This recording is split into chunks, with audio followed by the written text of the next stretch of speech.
दोस्तों नमस्कार, हिंदी गुंज में आपका स्वागत है।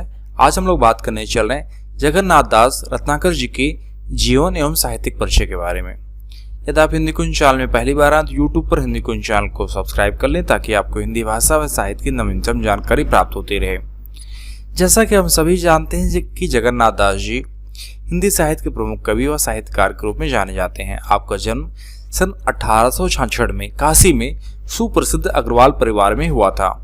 आपके पूर्वज पानीपत के निवासी थे और मुगलों के यहाँ इनका बड़ा आदर सत्कार होता था। मुगल साम्राज्य के पतन के पश्चात वे लखनऊ चले गए और उनका संबंध राज दरबार में हमेशा बना रहा।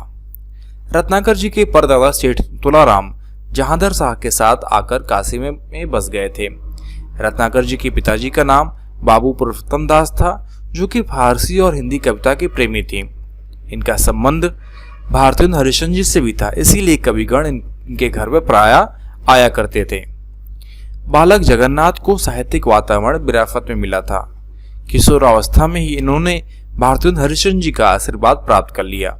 रत्नाकर जी ने काशी से ही बीए पास किया और एमए किया। फारसी में प्रवेश किया, किंतु किन्हीं कारणोंवश परीक्षा पास नहीं कर पाए।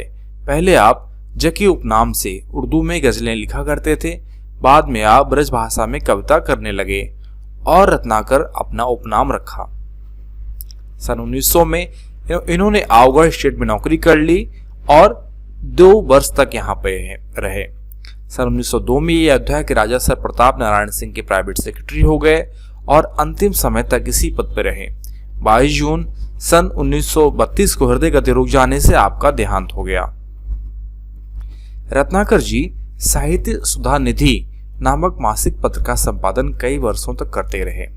आचार्य महावीर प्रसाद द्विवेदी जी ने जब सरस्वती का कार्यभार संभाला तो उस समय आप सरस्वती के संपादक मंडल में आप भी थे। इन्होंने चंद्रशेखर के हमीरहट, कृपाराम की हृतरंगड़ी और दूल्हा कवि के कंठाभरण का संपादन किया।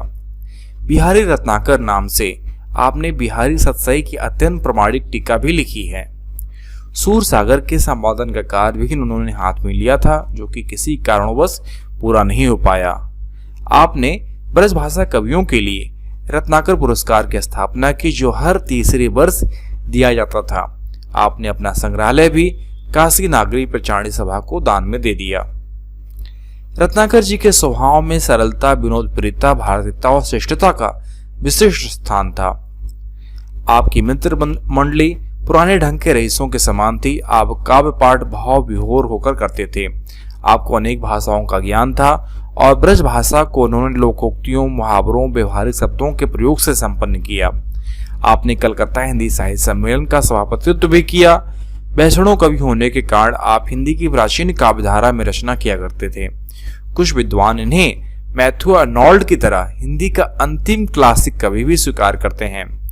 रत्नाकर जी ने हिंदी साहित्य भंडार को समृद्ध किया। अब हम बात करते हैं जगन्नाथ रत्नाकर जी के रचनाओं के बारे में। तो रत्नाकर जी की निम्नलिखित रचनाएं स्वीकार की जाती हैं, जिसमें गंगा अवतरण, उद्धवशतक और हरिश्चंद्र है।